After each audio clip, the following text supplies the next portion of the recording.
Good morning, and welcome to Connections Radio Show, where we talk about ideas that matter. I'm glad you've made the connection and are with us today. I'm Lori Fitz, your host, and the goal of our show is to explore a wide range of topics that challenge us to see ourselves, our community, and the world around us in ways that get us talking, learning, feeling, imagining, and connected, and perhaps inspired or challenged to do just a bit more because we made the connection. Our topic today is part of the In Our Own Voice series, and Connections co-produces with community partners, and this show will kick off our series on Jewish voices. And we are co-producing this program with the Jewish Community Relations Council of Minnesota and the Dakotas, and this is the JCRC. And I wanted to make mention that we are recording this show today on April 22nd. My co-hosts today are Anthony Sussman, who's the JCRC Director of Communications and Community Security. Anthony's worked with JCRC since 2006. We also have Laura Zelli, who is JCRC's Director of Tolerance Minnesota and Holocaust Education. And Laura's worked with JCRC since 2005. And Susie Greenberg, who is a JCRC Associate Director of Tolerance Minnesota and Holocaust Education. And Susie's worked with JCRC since 2008. Welcome to all of you.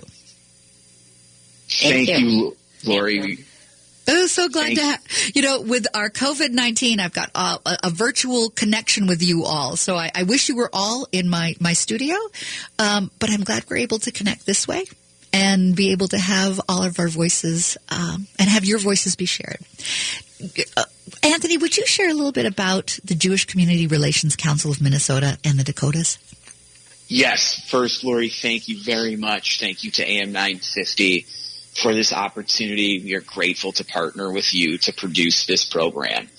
The Jewish Community Relations Council of Minnesota and the Dakotas was founded in 1939, and the JCRC continues to be proud to build relationships to fight anti-Semitism and bigotry, provide Holocaust and Israel-related education, advocate for civil rights, and safeguard not just the Jewish community, but other communities in Minnesota, North Dakota, and South Dakota. We have a long focus on security, Holocaust education, and government relations. And so we are really thrilled to be with you this day. With that, I would like to introduce my colleague, my longtime colleague, Laura Zell, who heads our Holocaust education programming. And so, Laura, thank you for joining. Thanks, Anthony. And Lori, thanks. I'm honored to be part of this conversation. As we plan our Holocaust education programs at the JCRC, we really follow two separate lanes. And one of them is around remembrance, and the other one is about education. And there's a reason that we've sectioned the initiatives this way. We feel that it's really, really first and foremost important to remember our survivor community, that the people that have survived the Holocaust have much to teach us. And as we know, the population is aging, and we have fewer and fewer of these powerful testimonies to rely on to teach us about bigotry, to teach us moral lessons. In a way, they are spiritual guideposts, if you will, that really we want to make sure that we honor, and that we have second generation, third generation, fourth generation family members that are learning their own family's history, what it means to them, how it's relevant to them today. And that is really our golden opportunity, is to continue to honor the survivor community. The other track, education, we do teacher training. We have programs that go into schools. We have a trip that goes to Washington, D.C. to the museum, and we'll get into more and more details of our education track. But the importance of keeping education alive is to really empower teachers with the most current resources and to continue to educate about hate and bigotry. Unfortunately, Lori, we are seeing comparisons, inaccurate comparisons, trivialization of the Holocaust. There's an uptick in anti-Semitism across Minnesota and the country. There was a new study that came out that said 67% of young people today don't know what Auschwitz is. So there definitely is a damaging lack of knowledge around the Holocaust, and we try in every way we can through grant writing, through teacher training, through working through our networks in higher ed, to really reach teachers in classrooms across Minnesota and the Dakotas. Wonderful.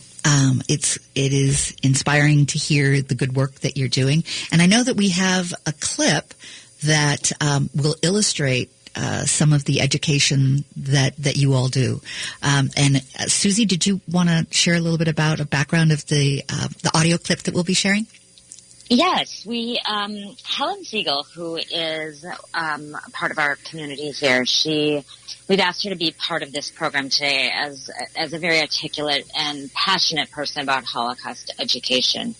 She's a lifelong educator and learner, spent her early career in New York City schools, and recently retired as a principal of a local Jewish day school in Minneapolis, where she served as a teacher and administrator for 27 years. And she is now a speaker. She goes to schools and speaks to adults in a variety of settings about her parents' experiences as German Jews from before Kristallnacht until their emigration to the U.S. after the war. She also speaks about the multi-generational trauma of being a child of Holocaust survivors. So we're going to listen to her and hear about why she has become so devoted why she devoted her time to Holocaust education. Terrific. Well, first of all, in my retirement, and actually before, I've pretty much devoted my time, my ability to be flexible to Holocaust education, because I feel like that is going to be unbelievably important going forward, given the fact that Holocaust survivors are elderly and there are very few of them left. My mother is still alive. She's 95 years old, and she is a survivor of the Birkenau Auschwitz concentration camp. Her story is an amazing story, but I think taking a step back, every story, every experience of a Holocaust survivor is unique to them and their families, and they're very powerful in so many ways. And my mother's story is powerful, but there are so many others as well. My dad passed away 10 years ago, and his experience was very different from my mom's. He did not suffer the physical devastation and dehumanization of the camps. He was able to emigrate to South America in 1941, and his experience was entirely different. And although they're both from Germany, they met in New York, and they come from two different worlds. I feel like the phrase "never forget" is used so often. And what does that mean? And I can talk about what it means to me. When I spoke to a high school a few years ago in the St. Paul area, a young man asked me, and he did this with no malice, with no attempt to be disrespectful. He asked me, "How do you know it really happened?" And I was taken aback, and I thought his teachers were quite upset. And I gathered myself and responded, "I know it happened because I heard my mother's screams in the middle of the night as a young child. I know it happened because there's a tattoo on her arm, and she didn't go to a tattoo parlor and have it put there herself." So even for me, an almost 70-year-old child of Holocaust survivors, I am in awe and taken aback at the enormity of what happened to so many people during that time period in history. Very powerful to hear in her own voice. Very. And Helen speaks to a couple of really amazing points that are the challenges of Holocaust education today. It's an incredibly complex system that was built in Germany that had deadly, inhumane effects on an entire group of people. And that's really, really hard for kids to understand. It's hard for teachers to organize units around. So that's why Susie and I, the best that we can work with national thought leaders and national organizations to help teachers understand a really organized way to teach units on this. That's one of our main goals of education, accessibility to resources for our teachers. And being able to have the personal testimony brings it to life in new ways, I believe. When we actually get to know the person and see the person and hear the person, there's something very powerful about in their own words. Oh, absolutely. I think that, we work with teachers and we say go into one person or two people's stories so in-depthly that it creates passive empathy for students, right? They can break down that 6 million number to one or two people's experiences. So they understand the rights that were taken away. They understand the anti-Semitism that people were dealing with. They understand the systematic approach in the world that was zeroing in and becoming more and more chaotic. And it's incredible, the stories of hope and the stories of survival that will come through when you dig deep enough are really the powerful lessons for students. Well, I'd love to have our audience know more about how to find out about JCRC. If you want to share about the website and ways to subscribe, that would be wonderful. Yes, absolutely. Our website is MINDACJCRC.org. That's MINDACJCRC.org. As Lori said at the top of the program, we are the Jewish Community Relations Council of Minnesota and the Dakotas. You can connect with us there. We have a Facebook page, an Instagram page, as well as a Twitter account. And in our next segment, we'll be coming back and we'll be continuing to share about the human story and the power of testimony and how that can make a difference in creating the human connection. So stay with us. And thank you. Thank you for sharing what you're doing and how you're doing it and having us be able to hear in the Jewish voice. Clockwork is an experience design and technology agency, which means they help transform businesses around the globe by connecting people, processes, and technology. They bridge the gap between marketing and technology to put people at the heart of digital solutions, transforming how your customers interact with your brand. Clockwork's technology consulting, experience design, and software development expertise makes them a full-service digital partner to help you design your customer experience, build an app, or connect all of your digital properties into one seamless system. If you're in need of major tech updates but aren't sure where to start, they'll help you figure that out too. To learn more about how they've helped other businesses make digital transformation less painful, visit clockwork.com/radio. Clockwork. Digital done right. In response to COVID-19, Woodland Stoves and Fireplaces is working to be safe and healthy for our customers and employees.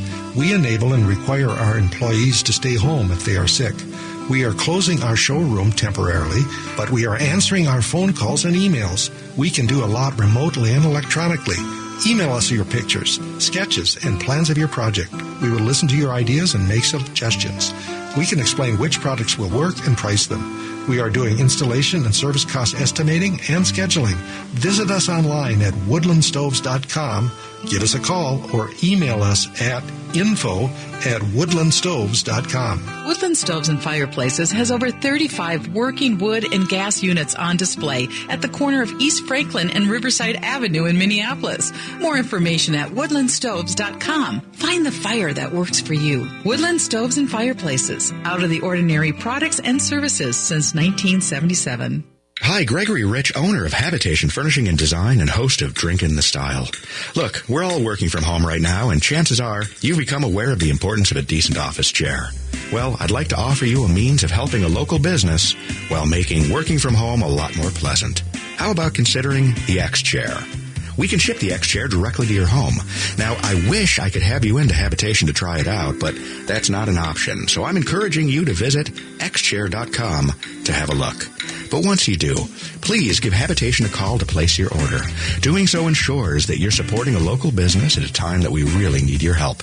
And I'll tell you what, when you place your order by phone with Habitation, we'll discount the chairs an extra 10% off the lowest price on the X-Chair website. So do your back, neck, and butt a favor and take a look at X-Chair at xchair.com. Then call Habitation at 952-426-3548. That's 952-426-3548. Welcome back. I'm Lori Fitz, host of Connections Radio Show. Today we're partnering with the Jewish Community Relations Council of Minnesota and the Dakotas for the Jewish Voices series. We are recording this show on April 22nd. With me for our co-host today are Anthony Sussman, JCRC Director of Communications and Community Security. Anthony's worked at JCRC since 2006. Laura Zell, who is the JCRC Director of Tolerance, Minnesota and Holocaust Education. And Laura's worked for JCRC since 2005.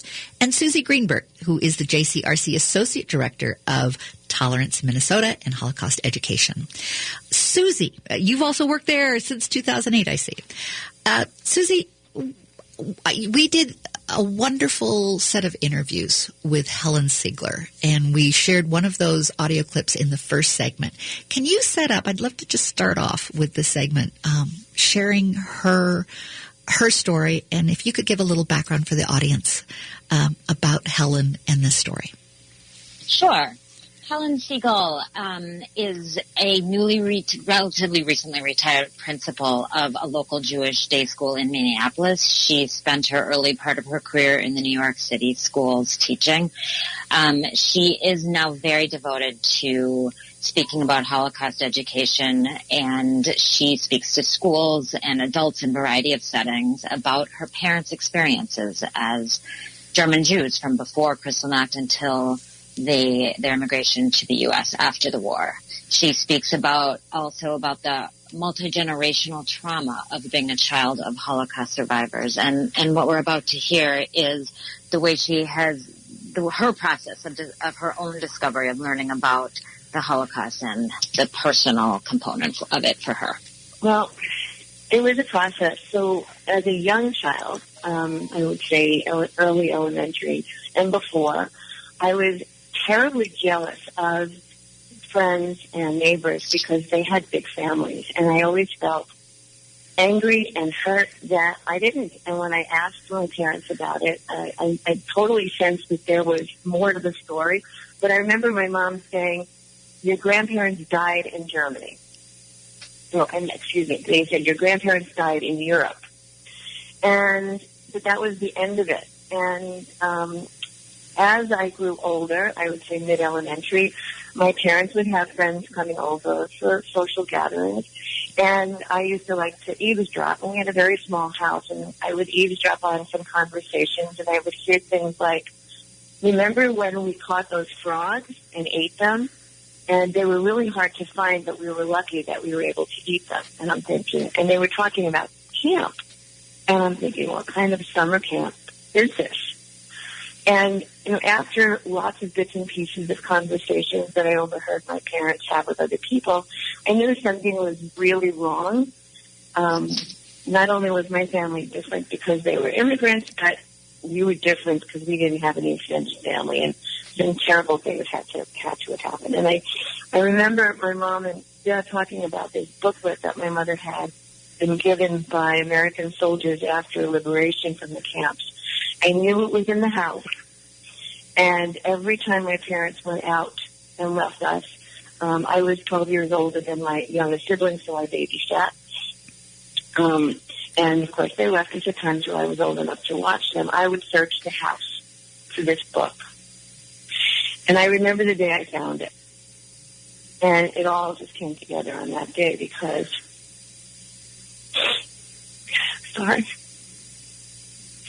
in the book were pictures of piles of emaciated bodies with bones sticking out in different directions, and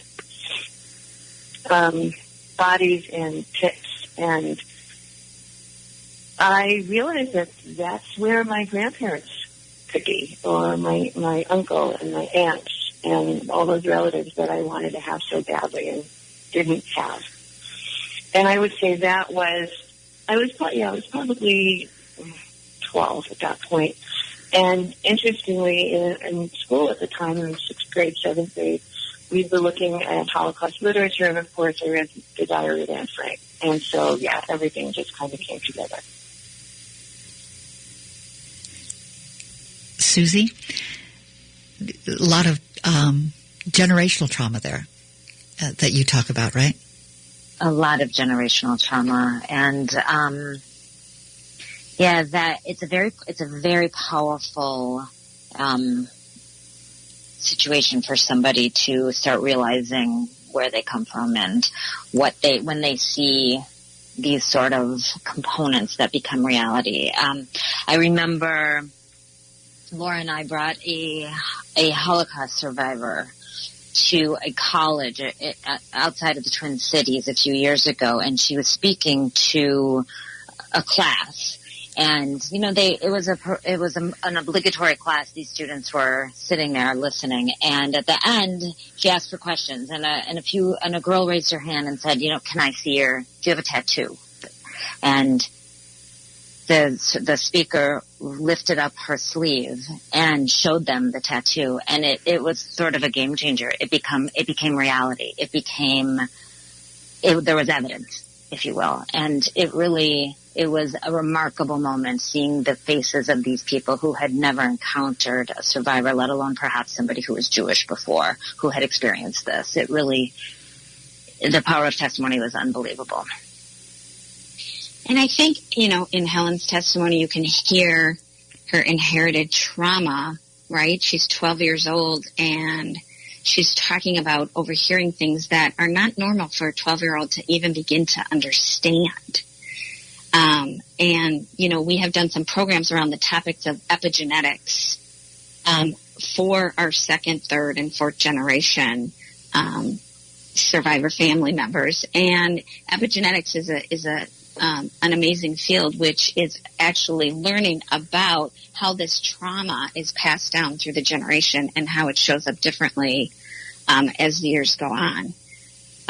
But one of the other things I wanted to mention is with capturing survivor testimony, it's really important to keep the human in the middle of this history.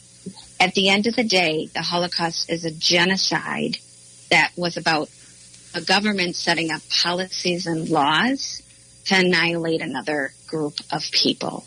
It was people doing it to people. It was the inhumanity at the most horrible time in history. Now, there's been obviously other genocides before this, and there are other genocides after this. But the well-documented history of the Holocaust allows us to get into the system, but also keep the human story through testimony like the Holocaust survivor that we brought to the school that Susie mentioned, or Helen's testimony in the middle of this. And that's something really important as a way of teaching about it. And it was very moving. Oh, go ahead, Anthony. Go ahead. And it's these human stories that my colleagues Laura and Susie have done such a tremendous job of capturing over time that really are the single greatest tools to create pathways of empathy. And that's what we see in our work at the Jewish Community Relations Council. And that ties in when I was interviewing her, when she was sharing about her as a 12-year-old. I mean, your heart just opens, and you can see this 12-year-old searching for this booklet. And she told the story so beautifully and heartbreakingly that you see it, even though, it's her story. She shares it in such a way that it unfolds within your own heart and with your own realization. Right. And we have survivors that, go into the details of what the smell was like, what, they paint a picture of arriving at a platform at a camp, what hiding was like, looking for lost family members, being in a ghetto. And those details that you just talked about with Helen, those details those get imprinted on kids' brains. And And it's a hope that it gets imprinted in such a way that, as you were saying, Anthony, more empathy can be created. It can't be dismissed. And if you don't, and having the human, as you were saying, also being in the center of it, it doesn't, it de-escalates the other and creates the connection, the we-ness. Absolutely. And there's no real replacement for that. And that's where we have to get creative in terms of broadcasting these personal stories to our audiences throughout our region in order to convey that message. And it's critically important that we are able to do that and continue to do that so that we can learn from the lessons of the Shoah as we progress as a society. And if folks are interested in learning more or hosting programs, what's the best way for them to do that? They can reach out to us at our website, MINNDAKJCRC.org. That's MINDAKJCRC.org. And in our next segment, we will also discuss a project of ours called Transfer of Memory, and you can find information about that at transferofmemory.org. Yeah, and as you mentioned, there's going to be a great segment coming up that talks about all kinds of cool, wonderful things that they're doing with national thought leaders, curriculum, and programs. So stay with us as we hear and learn more about Jewish voices from the JCRC, our community partner. Thanks for joining us, and make sure you stay with us. We're just going to be gone for a few moments as we have a commercial break. And we'll be right back on Connections Radio Show here on AM 950, the progressive voice of Minnesota.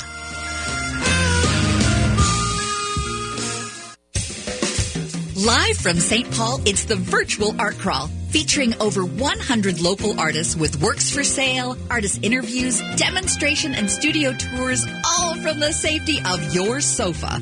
That's right, we had to move the 2020 St. Paul Spring Art Crawl to an online format so that we could connect our fabulous artists with thousands of folks who traditionally attend the first big art event of the year. Help support the arts community by logging on April 24th through the 26th. You may ask yourself, how do I virtually art crawl? Follow the Facebook page at facebook.com/St. Paul Virtual Art Crawl. Watch live streams, support your favorite artists, listen to live streaming music, check out Lower Town restaurants, find a few new artists to follow, and maybe even buy some sweet local art. Again, the virtual St. Paul Spring Art Crawl is April 24th through the 26th, streaming at facebook.com/St. Paul Virtual Art Crawl.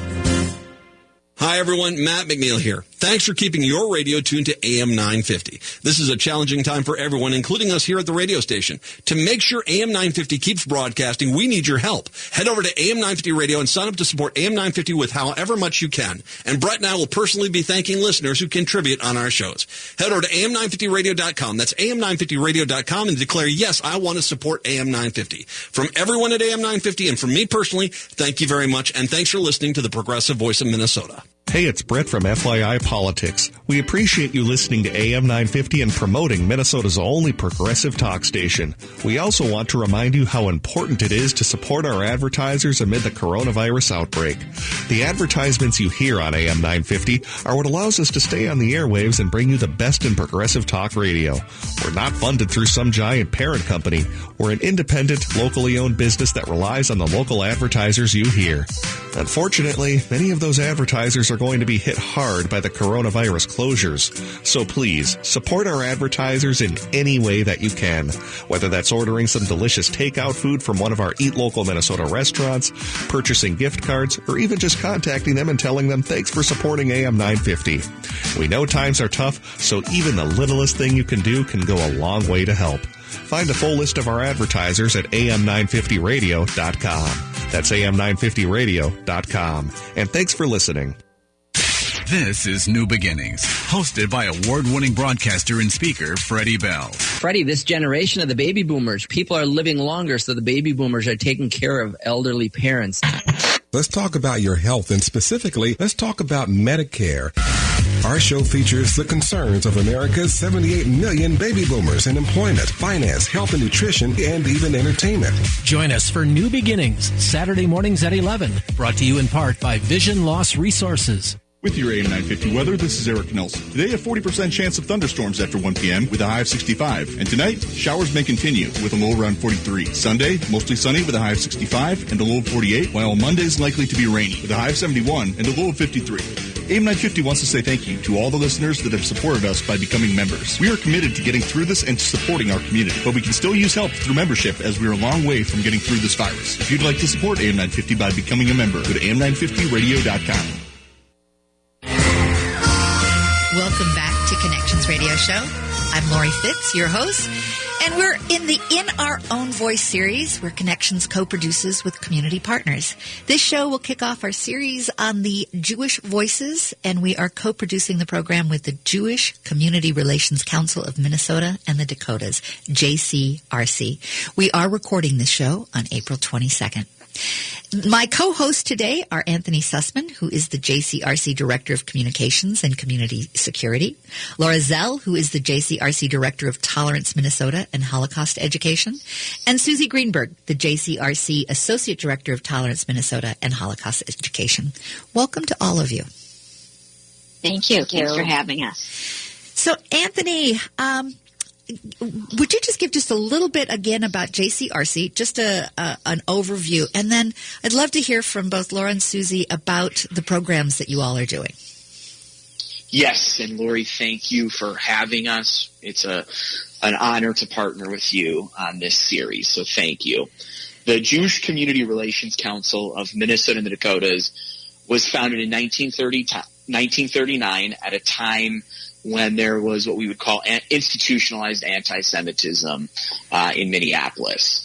And over decades, our work has focused on building relationships to fight the provide Holocaust and Israel-related education, advocate for civil rights, and safeguard our community. And Susie, did you want to share a little bit about, did you mention about films? Yeah, actually, I'm going to have Laura talk about that. She has personal experience with that. Terrific. Yeah, thank you. So at the JCRC, part of our education is that we produced 5 films about Minnesota survivors. One of those films is about my family story. So my family, we are Greek Jews from Athens, Greece. And most of my extended family was taken from Athens to Auschwitz and gassed upon arrival.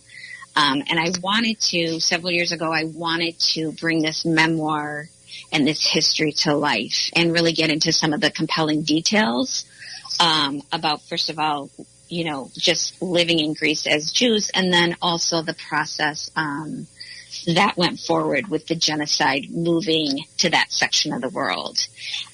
We've gone on to write teacher curriculum for each of the films. We've used them in many trainings, and they're a way to keep humans at the center of this history, and a way to really honor the legacies of some of the families in Minnesota. So that's one educational resources. The films are all online on our website on toleranceminnesota.org. They're all for free, and people can download the teacher guide right next to the films. The other project that Susie and I have worked on is called Transfer of Memory. And this was a brainchild project of Timberwolves and Lynx photographer David Sherman, who is a very talented photographer in our community. He came to us with the idea, and he wanted to document Minnesota Holocaust survivors. So we started asking survivors to tell us a little bit about their history. David captured them in their home in full color, and the essence of the project was really to focus on survivorhood, hope, resiliency, after coming through the Holocaust and the horror and the devastation and the death. A community of survivors, wherever they went throughout the world, made a promise, and rebuilt their lives out of this destruction. And so that's really the ethos of this project. It is a traveling photography show. It has been seen by over 50,000 people. It's had over 50 host sites, bring it to their community. And once it's in a community, whether it's a church, a synagogue, a Rotary Club, a library, a city hall, Susie and I work with the community to set up month-long programs. So maybe there's lunch and learns, maybe there's a panel on anti-Semitism, interfaith relations. And so that's been a really nice feature of Transfer of Memory, is that it's really an educational foundation to go deeper into this history or other themes that come out of Holocaust history.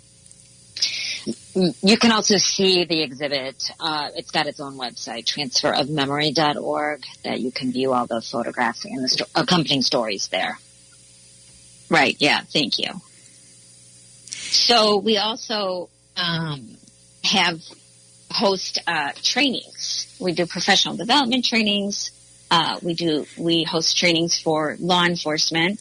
And we feel very strongly that there are national thought leaders and national institutions out there that have programs that train fellows and lawyers. And one of them is called What You Do Matters. And it's a program out of the United States Holocaust Museum in Washington, D.C.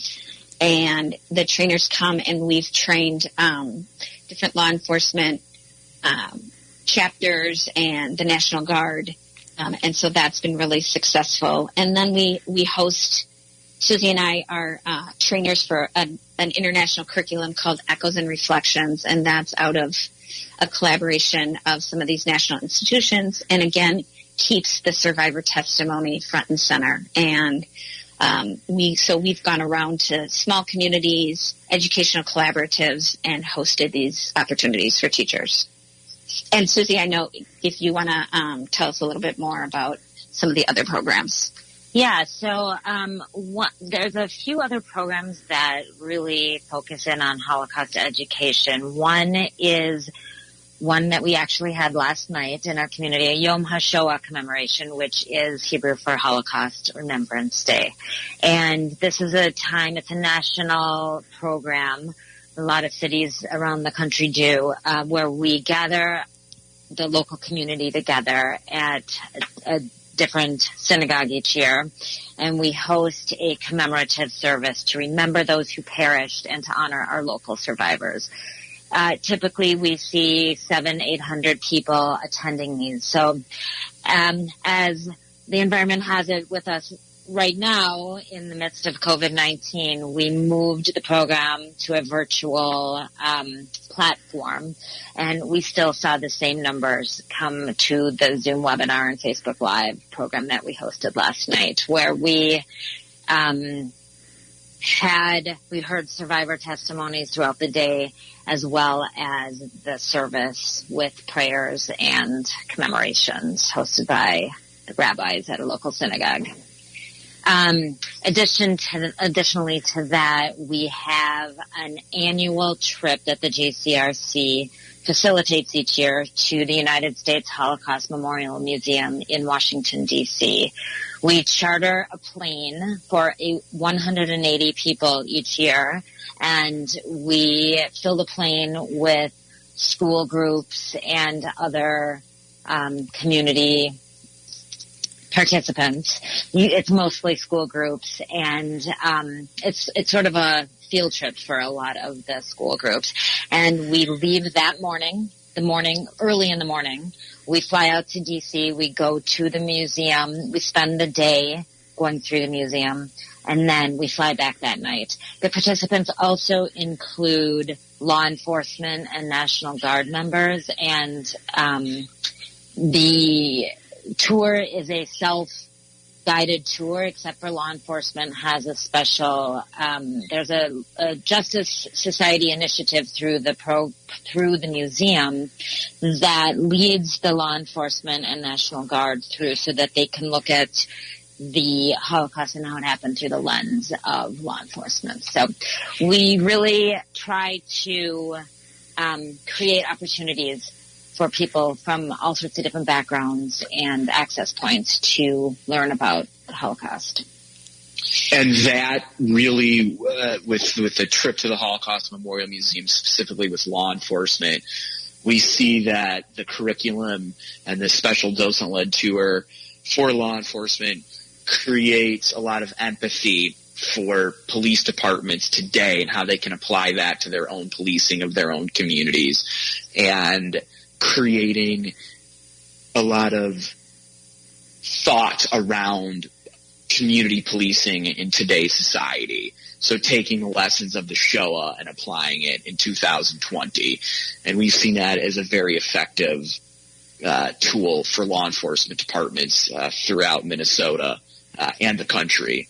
Additionally, Laura and Susie can speak about a little bit, is the Speakers Bureau that we have at the JCRC. And we're so fortunate to have educators in Minnesota reaching out to us on a weekly basis, inquiring about Holocaust survivors and their descendants. So perhaps Laura or Susie, if you want to speak a little bit about the Speakers Bureau and Generations After Minnesota, that would be wonderful.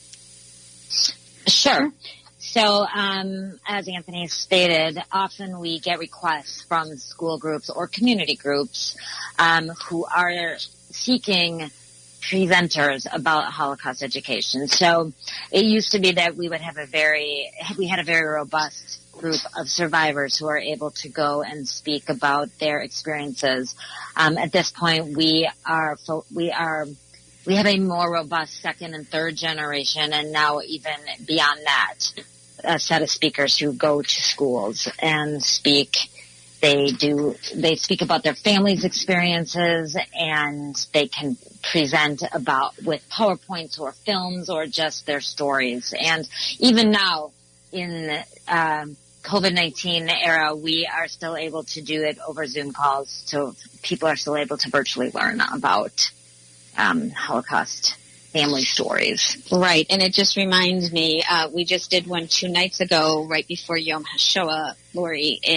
We had a third-generation family member. There is an active case right now against an alleged Nazi guard in Germany, and this grandchild was the only eyewitness at the trial in Germany. And so we did a Zoom small salon with him, and so that he could relay his grandmother's story. It's really incredible how the next generation is devoting time.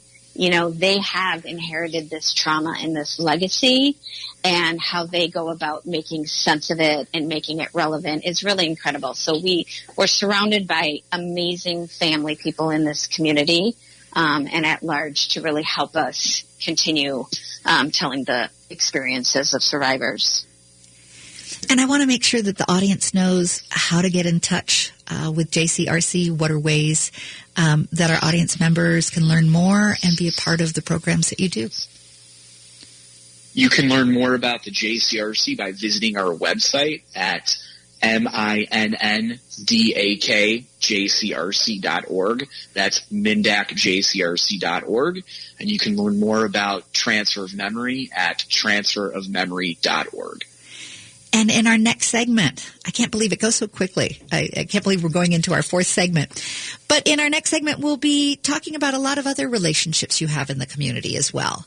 I'm excited about learning more and continuing to learn more. I'm thrilled that this is our kickoff of a series on Jewish Voices. I learned so much, and I know that our audience appreciates hearing from you about the programs that you're doing and ways that we can be there too. So stay with us. Just a few commercials to pay for our great programming here on AM 950. And you're listening to Connections Radio Show. We'll be right back. Clockwork is an experience design and technology agency, which means they help transform businesses around the globe by connecting people, processes, and technology. They bridge the gap between marketing and technology to put people at the heart of digital solutions, transforming how your customers interact with your brand. Clockwork's technology consulting, experience design, and software development expertise makes them a full-service digital partner to help you design your customer experience, build an app, or connect all of your digital properties into one seamless system. If you're in need of major tech updates but aren't sure where to start, they'll help you figure that out too. To learn more about how they've helped other businesses make digital transformation less painful, visit clockwork.com/connections. clockwork.com/radio. Clockwork.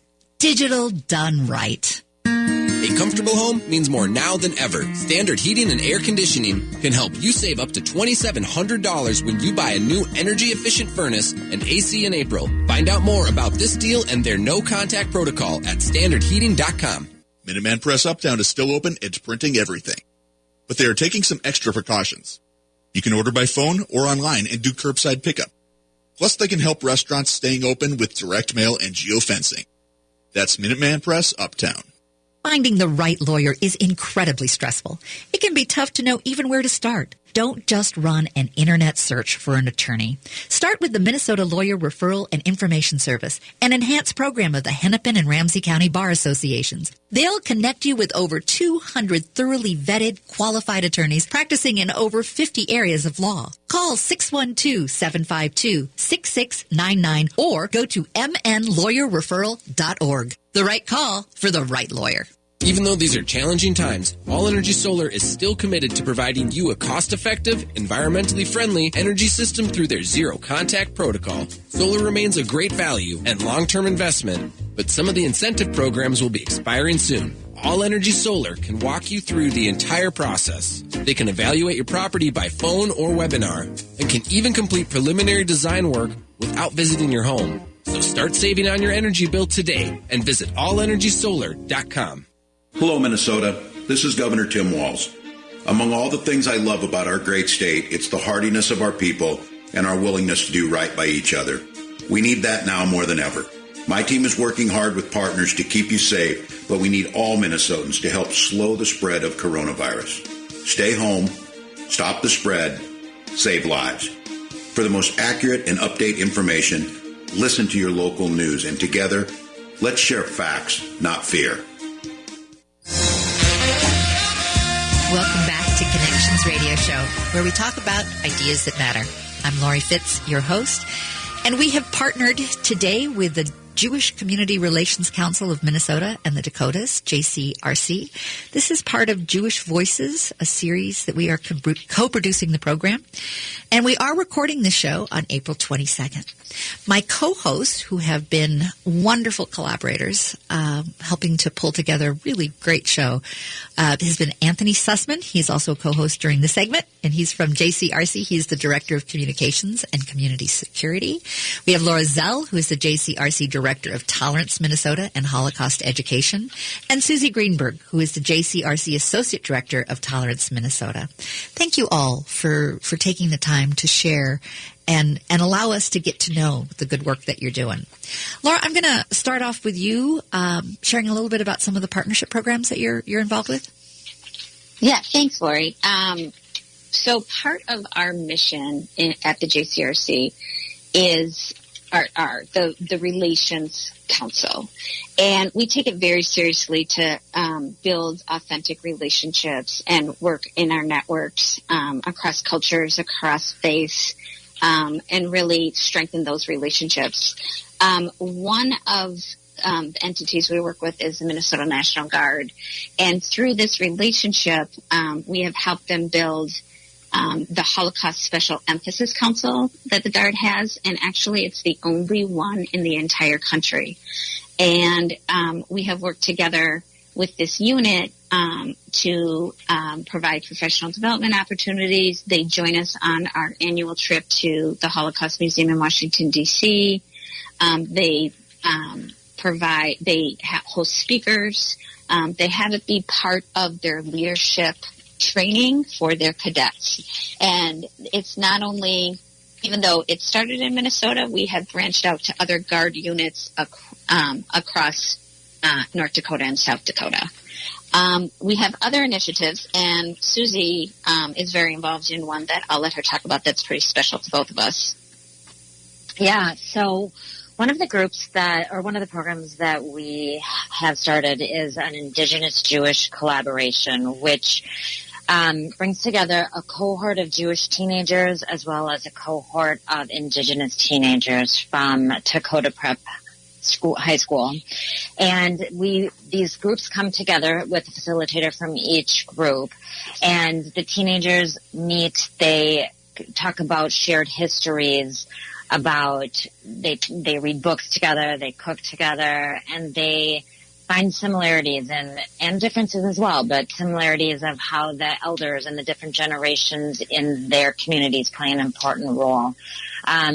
Again, because of COVID-19, the program has changed, has had to pivot a little bit. They were supposed to culminate this year's experience by traveling to D.C. together on our annual day trip to the United States Holocaust Memorial Museum and also visit the Smithsonian Indian Museum.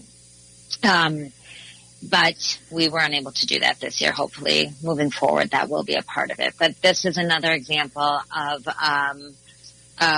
community gathering between different cultures, different faiths. And along those lines of unity, in the current environment of attacks against houses of worship, organizations have come together to share experiences specifically relating to safety and security. Attacks against the African American community in South Carolina, against the Muslim community here in Bloomington, against the Jewish community in Pittsburgh, has brought us to a moment where organizations like the Minneapolis Foundation and its Faith in Each Other Fund have really wanted to underscore a sense of community and unity within the local communities here. So the JCRC has worked with the local Muslim community, the local Christian community, the local African American community, the local Hindu community on safety and security, whether that's procuring money from the federal government for physical hardening of their facilities, hate crimes legislation, and giving insight into how to better secure our facilities. If there is any silver lining to these incidents, it has created a sense of unity between all of our communities. In October of 2018, in the wake of the shooting at Tree of Life Synagogue in Pittsburgh, there were two community gatherings of over 2,000 people, one in Minneapolis, one in St. Paul, and it really was a heartwarming moment between our communities to feel that love at a great time of need. And Anthony, can you share the website so folks can learn how to connect more as we're 30 seconds left in our show. I wish that we could go on for another hour. But if you could share so the audience knows how best to connect with the JCRC. Yes, to find more information about the Jewish Community Relations Council of Minnesota and the Dakotas, please visit our website at MINNDAKJCRC.org. That is MINDAKJCRC.org. And Anthony, Laura, and Susie, thank you for all that you do, and thank you for sharing today on Connections Radio Show. Thank you for having us.